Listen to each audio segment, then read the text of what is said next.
Hello' everyone, আপোনালোক সকলোকে মোৰ চেনেলৰ অন্য এটা ভিডিঅ'লৈ স্বাগতম জনাইছোঁ। ব'লকচোন আজি আমাৰ পৰিৱেশটো চাওঁ। এইফালে আজি মই আমাৰ দোকানৰ পৰা ভিডিঅ'টো ষ্টাৰ্ট কৰিছোঁ বহু দিনৰ মূৰত। এইফালে চাওকচোন কি ধুনীয়াকৈ ফুলজোপা লগাই থৈছোঁ, বৰ ধুনীয়া লাগিছে। এইফালে আমাৰ দোকানখন, ইয়াত আমাৰ সকলো ধৰণৰ চাইকেল পোৱা যায়। চাইকেল ৰিপেয়াৰিং কৰা হয়। এইফালে আকৌ নতুন নতুন চাইকেলবোৰ আহিছে যে এইফালে ভতিজাজনে ধুনীয়াকৈ পেকিংবোৰ খুলি আছে। এইবোৰ চাওকচোন ইমান ধুনীয়া ধুনীয়া সৰু সৰু ল'ৰা ছোৱালীবোৰৰ যে বস্তুবোৰ আহে দেখি কিবা এটা মৰম লাগে, নহয় জানো? আপোনালোকে জনাবচোন, ভাল লাগেনে আপোনালোকৰ? এইফালে ডাঙৰ সৰু সকলো ধৰণৰ চাইকেল পোৱা যায়। আমাৰ একদম মানে ঘৰৰ সন্মুখতে আছে ন দোকানখন, মানে বহুত আমাৰ সুবিধা হয়। এইফালে বস্তুবোৰ অনা আছে, মানে ভালদৰে ছেটিং কৰিব লাগিব। আৰু আপোনালোকে মাত শুনিব পাৰে দেই, মই একদম দোকানতে আছোঁ যে, সেইকাৰণে য'তৰ মাতবোৰ আহি আছে স্কিপ কৰিব সেইবোৰ।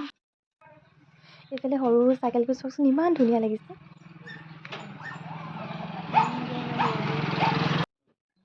এইফালে টায়াৰবোৰ বান্ধি থৈছোঁ, ধুনীয়াকৈ সজাই থৈছোঁ। আকৌ আহিছে যে অলপমান, এইবোৰ ভালদৰে ছেটিং কৰিব লাগিব। আৰু এইবোৰ লাহে লাহে ছেটিং কৰিম। ভাবিলোঁ আপোনালোকক আজি আমাৰ দোকানখনকে দেখাওঁ।